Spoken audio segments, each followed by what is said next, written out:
अल्लज़ी खलक़ल मौत वल हयात लियब्लुवकुम अय्युकुम अहसनु अमला। आमन्तु बिल्लाहि सदक़ल्लाहुल अज़ीम। दिला गाफिल न हो यकदम, ये दुनिया छोड़ जाना है। दिला गाफिल न हो यकदम, ये दुनिया छोड़ जाना है। बगीचे छोड़कर खाली ज़मीं अंदर समाना है। अजल के रोज को कर याद, कर सामान चलने का। अजल के रोज को कर याद, कर सामान चलने का। मुसाफिर बेवतन है तू, कहाँ तेरा ठिकाना है। सामीन मोहतरम, आज हम इस महफिल इसाले सवाब में बैठे हैं और हजरत ने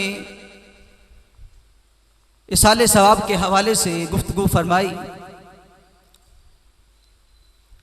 मेरा यकीन है कि इन्होंने खूबसूरत गुफ्तगू फरमाई, क्योंकि मैं आखिरी लम्हात में आया तो हजरत बयान छोड़ रहे थे। अब इस महफिल इसाले सवाब में जब हम बैठते हैं तो इस महफिल के अंदर हमारे बैठने के दो मकसद होते हैं। एक मकसद तो ये होता है कि जो इस दुनिया से चला गया है ईमान की हालत के अंदर, उस साहिब ईमान को सवाब जो है इसाल किया जाए, उसको सवाब पहुंचाया जाए। और दूसरा जो हमारा मकसद होता है वो ये है कि जाने वाला जाता है तो पीछे याद छोड़ के जाता है और पिछलों के लिए सबक छोड़ के जाता है कि लोगों किसी घुमंड में ना रहना, अपनी मालदारी पे ना रहना, अपने मकानात पे ना रहना, अपने असरो रसूख पे ना रहना। जब हम थे हम भी सब कुछ अपना आप को समझते थे, लेकिन आज हम वो दुनिया जो फानी है वो छोड़ आए हैं। वो दुनिया जिसको रब्बुल जलाल ने इम्तिहान गाह बनाया है, आज उस इम्तिहान से हम चले गए हैं। तो याद रखो, तुमने भी एक ना एक दिन इस दुनिया से जाना है। वो हमें उसका जाना भी हमें आखिरत की याद दिलाता है, हमें आखिरत की फिक्र दिलाता है। कि हमारे लिए सबक होता है कि फकत हमारा बैठना सिर्फ खाने पीने के लिए नहीं है, हमारा यहां बैठना बातों के लिए नहीं है। अगर इसको गौर खोज किया जाए, इसको फिक्र तदब्बुर से देखा जाए, ये मजालिस, ये महाफिल जो हैं उलमा ने हमारे लिए मुनक्कद की हैं, ये एक हमें राह दिया है, एक रास्ता दिया है कि जब तुमने इस रास्ते पे चलना है, जब एक रोज बैठोगे, दूसरे रोज बैठोगे, आज एक की याद आएगी, दूसरे दिन दूसरे की याद आएगी, तो तुम्हें अपनी आखिरत की भी फिक्र होगी। हजरत उमर बिन खत्ताब रज़ी अल्लाह ताला अन्हु खुलफाए राशिदीन में से, जिनका जिक्र हम अदल और इंसाफ के नजरे ताबा के जिक्र से करते हैं। आप वो हस्ती हैं कि अपने तो अपने, जिनको गैरों ने भी माना है कि अगर दुनिया के अंदर एक उमर और होता तो दुनिया के अंदर इस्लाम के अलावा कोई दीन ना होता, पूरी दुनिया पे इस्लाम गालिब होता। अब उनका फिक्र आखिरत के हवाले से देखिए, फरमाते हैं कि जो उनकी मोहर थी, जो अंगूठी थी, फरमाते हैं कि उसके ऊपर आपने लिखवाया हुआ था, ऐ उमर, नसीहत के लिए मौत काफी है। यानी कि हर वक्त जब भी वो कोई भी काम करते, चाहे वो दुनिया का काम होता, चाहे आखिरत का काम होता, हर लम्हा उनके जहन के अंदर आखिरत की याद थी। हर लम्हा जो थे वो आखिरत को याद करते थे। एक लम्हा भी जो बंदा अपनी जिंदगी का आखिरत से जाया नहीं करता, उसको छोड़ता नहीं है, हर वक्त उसी फिक्र में रहता है। मेरा यकीन है, मेरा विजदान ये कहता है, खुदा की कसम, वो कभी भी हुकूकुल इबाद को नहीं छोड़ सकता, वो कभी भी हुकूकुल्लाह को नहीं छोड़ सकता, वो कभी भी अल्लाह की हदों को नहीं तोड़ सकता, वो कभी भी मुस्तफ़ा अलैहिस्सलातु वस्सलाम की सुन्नतों को नहीं तोड़ सकता। और फिर मैंने जो आया करीमा आपके सामने तिलावत करने का अशरफ हासिल किया, इसके अंदर अल्लाह रब्बुल इज़्ज़त ने अपनी ज़ात का तारुफ करवाते हुए इरशाद फरमाया, अल्लज़ी खलक़ल मौता वल हयाता। फरमाया कि वो ज़ात वो है कि जिसने मौत और हयात को पैदा किया।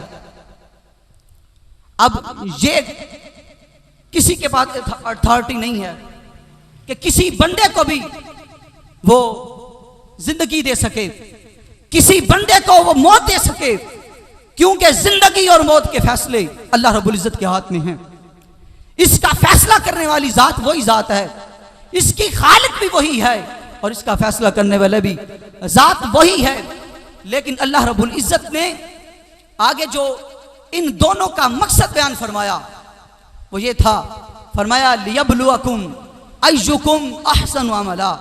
फरमाया तुम्हें जिंदगी दी, तुम्हें मौत दी, लेकिन इन दोनों का मकसद क्या है? क्या रब तुम्हारे साथ कोई मजाक कर रहा है? क्या जिंदगी कोई मजाक है? क्या मौत कोई खेल है? नहीं नहीं, अल्लाह रब्बुल इज़्ज़त ने फरमाया कि तुम जिस जिंदगी को आम जिंदगी समझते हो, जिसको तुम लहव लाइब के अंदर गुजार देते हो, जिस जिंदगी को सिर्फ तुम जो है दुनिया के लिए गुजारते हो, जिस जिंदगी को तुम फकत जो है दुनिया के ऐशो आराम के लिए गुजारते हो, फरमाया वो जिंदगी तुम्हारे लिए फकत ऐशो आराम नहीं है। फरमाया लियब्लुवकुम अय्युकुम अहसनु अमला। फरमाया इस जिंदगी के अंदर तुम्हें आजमाया जा रहा है। लियब्लुवकुम, तुम्हारी आजमाइश की जा रही है। अहसनु अमला, फरमाया कि आजमाइश ये है कि तुम में से अच्छे अमाल कौन करता है। अच्छे अमाल की आजमाइश है, दौलत की आजमाइश नहीं है, मकानों की आजमाइश नहीं है, ना किसी दुनियावी मकासद की जहां पे आजमाइश है। फरमाया कि रब देखना ये चाहता है कि तुम में से इस दुनिया के अंदर आकर तुम्हें जो रब ने आजाद पैदा किया है, माँ के पेट से तुम आजाद पैदा हुए हो, चलते आजाद हो, खाते आजाद हो, पीते आजाद हो, सोते आजाद हो, बैठते आजाद हो, हर काम तुम आजादी से करते हो। रब देखना चाहता है कि जब तुम्हें इतनी कुदरतें दी हैं, इतनी आजादियां दी हैं, इन आजादियों के अंदर तुम अच्छे अमाल भी करते हो कि नहीं करते। अब अल्लाह रब्बुल इज़्ज़त से हम अर्ज करते हैं कि बारी ताला अच्छे अमाल कौन से हैं, क्योंकि तूने जिंदगी दी और तूने मकसद बताया लियब्लुवकुम अय्युकुम अहसनु अमला, कि तू देखना चाहता है। अब यहां पे ये बात भी काबिल गौर है कि लियब्लुवकुम अय्युकुम अहसनु अमला, रब देखना चाहता है कि अच्छे अमाल कौन करता है। अब इसका यह मतलब भी नहीं है कि रब को नहीं पता बंदे ने क्या करना है क्या नहीं। रब को हर शय का इल्म है, हर माजी, हर मुस्तकबिल, हर हाल जो है रब्बुल जलाल उसको जानता है, हर बंदे के अमाल को जानता है। लेकिन रब्बुल जलाल लोगों को दिखाना चाहता है, जो नाफरमान है उनको दिखाना चाहता है कि देखो मेरे बंदे ये हैं, तुम नाफरमान हुए हो तो नाफरमान ही सही, तुम्हारे लिए दोज़ख तो दोज़ख ही सही, देखो ये मेरे बंदे हैं, मैंने इनको आजाद पैदा किया, आजाद रखा, लेकिन ये फिर भी दुनिया के नहीं हुए बल्कि दुनिया के अंदर भी मेरे हुए हैं, ये मेरे बंदे हैं। रब ये दिखाना चाहता है। फिर हम अर्ज करते हैं बारी ताला, जब तेरा मकसद ही यही है कि तू देखना चाहता है कि लियब्लुवकुम अय्युकुम अहसनु अमला, अच्छे अमाल कौन करता है, तो हम पूछते हैं कि बारी ताला अच्छे अमाल हैं क्या। तो अल्लाह रब्बुल इज़्ज़त ने कुरान मजीद के अंदर इरशाद फरमाया, फरमाया लक़द कान लकुम फी रसूलिल्लाहि उस्वतुन हसना। फरमाया मैंने अपने महबूब को अथॉरिटी दी है, मैंने अपने महबूब को इख्तियारात दिए हैं। हम अहले सुन्नत व जमात वो खुशनसीब हैं, हम वो वक्तों वाले हैं कि जो महबूब को बाइख्तियार समझते हैं, अथॉरिटी वाला समझते हैं, बेइख्तियार नहीं समझते।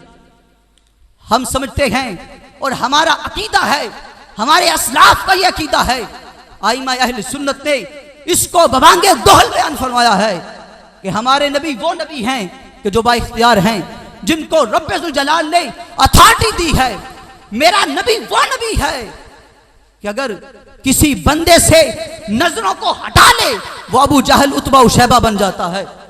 मेरा नबी वो नबी है, अगर किसी की तरफ नजरों को झुका ले किसी की तरफ नजरों को कर ले तो वो अबू बकर सिद्दीक बनता है, वो उमर फारूक बनता है, वो उस्मान गनी बनता है, वो अली उल मुर्तजा शेर खुदा बनता है।